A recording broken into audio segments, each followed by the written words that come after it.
Soon, your phone should block you from seeing, sending or sharing nude images by default. Here's why.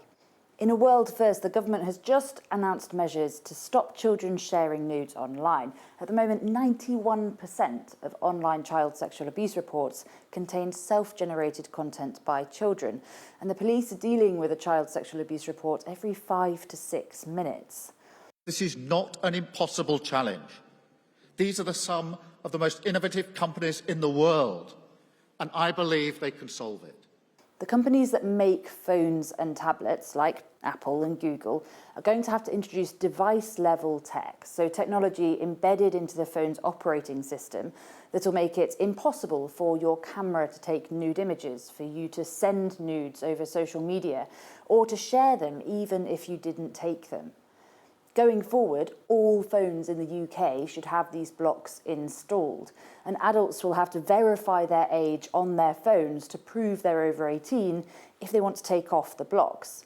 Now, this tech actually already exists in both Apple and Google phones, the two brands that 99% of the country uses, but it only applies to their own apps like iMessage or Google Messages. Once these changes come into force, the blocks will be applied to every app. These device-level functionalities, they're things that they've existed for a while now, and it's time that the government hold tech companies to account and say, if you don't use them, we will enforce you to. Now, we're the first country in the world to do this. We're not the only ones considering it. Some states in the US, Australia, and the Philippines are all looking into similar measures.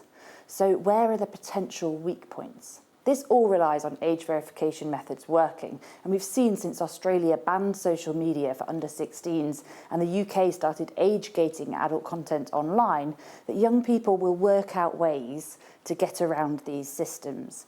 There's also a risk that this pushes children towards unregulated phones and devices that don't have the blocks in place, and some will be concerned about their privacy. Although the Home Office insists that this is not a surveillance exercise, the idea of every adult having to verify their age is likely to spark a fairly fiery debate. Now, both Apple and Google seem to already be on board, and they do have the technology in place, but this applies to all the tech companies making devices. If they fail to act, the government says it won't hesitate to legislate.